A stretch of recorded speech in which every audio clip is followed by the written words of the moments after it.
dan merenungkan sejarah Papua itu secara umum. Pertama, karena bicara Papua kita tidak hanya bicara Papua saja. Kita bicara Papua, kita bicara Indonesia. Karena sejarah Papua itu bersama-sama dengan NKRI. Ya, teman-teman, kamu sudah nonton video dari salah satu ya tokoh Papua ya, Steve Mara ini. Sebenarnya dia juga cerita sejarah ini sejarah terjelas. Sejarah tanah Papua ini versi Republik Indonesia. Begitu. Ini yang saya mau luruskan sedikit bahwa saudara Steve Mara ini kok lupa bahwa pernah tanggal 7 Maret 1910 itu ada terjadi deklarasi Batavia, di mana pemerintah Kerajaan Belanda dia memisahkan Papua atau dikenal sebagai New Guinea Belanda, terpisah dari yang namanya Hindia Belanda. Nah, Hindia Belanda itu batas wilayahnya dari Sabang sampai Ambon, dari Aceh sampai Maluku, begitu. Nah, New Guinea Belanda mulai terpisah, maka kenapa waktu Indonesia merdeka itu siapa orang Papua yang hadir di saat itu? Tidak ada. Bahkan Sumpah Pemuda pertama 1926, bahkan yang kedua 1928, tidak ada orang Papua yang hadir. Karena orang Papua tahu mereka tinggal di wilayah New Guinea Belanda.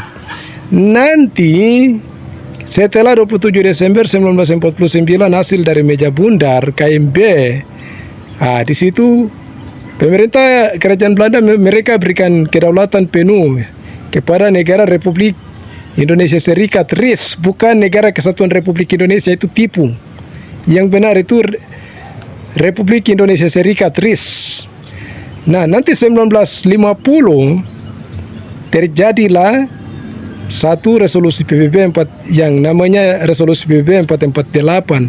Di situ Papua terdaftar dalam atau New Guinea Belanda terdaftar dalam daftar dekolonisasi. Begitu. Nah, di situ Belanda membangun tanah Papua dan Kongres pertama Papua pada tanggal 16 Juli 1960 itu mereka sepakat untuk Papua harus memiliki pemerintahan sendiri dan memiliki negara sendiri. Dan itu terbukti. Tanggal 1 Desember 1961 Papua sudah deklarasi di punya hari kemerdekaan. Bahkan di foto di atas ini saudara bisa lihat bahwa dua bendera ini berkibar sama-sama, yaitu bendera Belanda dan bendera Papua Barat. Oke? Nah, nanti karena Indonesia invasi tanah Papua dengan kekuatan militer pada tanggal 19 Desember 1961. Indonesia memakai kekuatan militer untuk invasi tanah Papua. Akhirnya perang terjadi antara pemerintah Belanda dengan pemerintah Indonesia. Sejak 61-62 itu terjadi peperangan. Begitu. Sehingga 15 Agustus 1962 Amerika ambil jalan tengah untuk mempertemukan pemerintah Belanda dengan pemerintah Indonesia yang dikenal sebagai Perjanjian New York. Mereka bertemu di kota New York. Nah, pertemuan pertama dalam Perjanjian New York itu ada 7 orang Papua yang masuk dalam delegasi Indonesia, tapi mereka adalah bagian dari anggota Barisan Merah Putih. Ya, salah satunya tuh saya sebut saja, saya punya tete sendiri, tete oyangnya, yaitu almarhum Silas Papare. Begitu. Termasuk Jeki Sambiri punya tete, pendeta almarhum Stefanus Sambiri juga ada dalam situ. Oke? Nah, dari Perjanjian New York itu lahirlah resolusi PBB 1752 pada bulan September. Ini yang harus teman-teman kamu tahu baik-baik tentang sejarah ini. Resolusi PBB 1572 itu yang membuat tanggal 1 Oktober 1962 UNTEA atau PBB masuk mengambil alih administrasi di tanah Papua.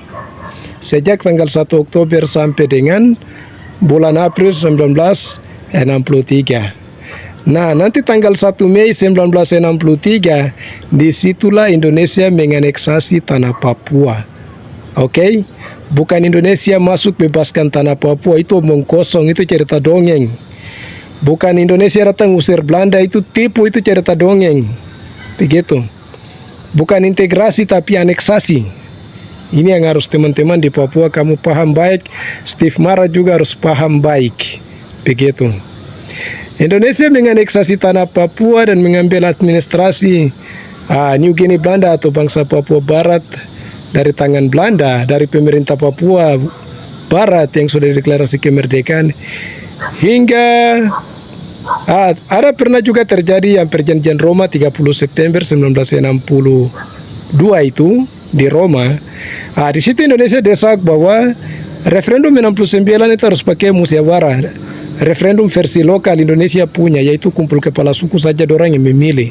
Karena Indonesia dengan Amerika takut, karena sudah kepentingan Freeport begitu di Gunung Nemangkawi di Tembagapura di atas, di Mimika di atas. Oke? Jadi ya sudah, Amerika akui saja dong ngambil ini.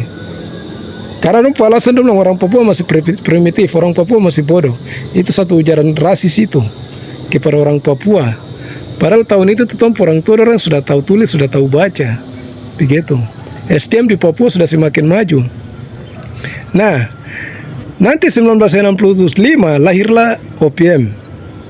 OPM mulai melawan karena dilihat banyak ketidakadilan yang terjadi di seluruh tanah Papua. Pembunuhan, perampasan aset, dan juga peninggalan Belanda di tanah Papua, yang dimana ABRI datang ngambil saja, ikut dompu mau bawa pulang ke Jakarta. Ini sejarah yang cerita, bukan saya yang bicara. Begitu. Nanti bulan April 1967 terjadilah kontrak tanda tangan kontrak karya Freeport yang dilakukan oleh pendeta almarhum Stefanus Sambiri. Padahal belum referendum 1969. Nanti 69 baru referendum itu terjadi, yang dipilih oleh pemerintah Indonesia melalui kekuatan militer hanya 1025 orang. Di dalam 1025 orang itu hanya 400 orang asli Papua dan 625 orang adalah orang pendatang yang tinggal lama di tanah Papua. Jadi begitu sejarah yang saya mau sampaikan. Sehingga PPRA 69 itu tidak sesuai dengan hasil perjanjian New York yang mengatakan bahwa one man one vote atau satu orang satu pilihan. Itu tidak sesuai dengan standar hukum internasional. Jadi PPRA itu PPRA cacat, PPRA manipulasi, PPRA itu sangat kotor, begitu. Tidak sesuai dengan hukum internasional. Jadi kalau mau bicara Papua bagian dalam negara Indonesia, Anda keliru juga. Sebab dalam resolusi PBB 2504 itu, saya sudah berapa kali tinggal jelaskan dan jelaskan terus. Di situ kalau saudara teliti baik-baik, saudara tidak akan ketemu yang namanya kata legitimate. Atau you cannot find a way that Papua is part of Indonesia. Nothing and nothing at all. Tidak ada, aku tidak bisa temukan yang namanya kata sah atau Papua bagian dalam Indonesia. Dalam resolusi PBB 2504 itu tidak ada. Jadi status politik, status tanah Papua ini belum jelas, masih 50-50. Jadi jangan mimpi dan katakan bahwa Papua bagian dalam integral Indonesia. Itu hanya cerita dongeng dan itu kebohongan publik yang kalian anak muda Papua yang pro Indonesia mau mainkan-akan. Jadi kalau mau bicara untuk sejarah tanah Papua, bicara jujur. Sebab ISG-nya bilang barang siapa yang bekerja jujur di atas tanah ini, dia akan lihat satu tanda heran yang lain ke tanda heran yang lain. Dan ini ingat, ISG-nya bilang bangsa ini akan bangkit dan memimpin dirinya sendiri. Jadi kalau kau anak Papua, mari kau bicara jujur tentang sejarah tanah Papua. Oke? Salam hormat untuk kamu semua. Shalom.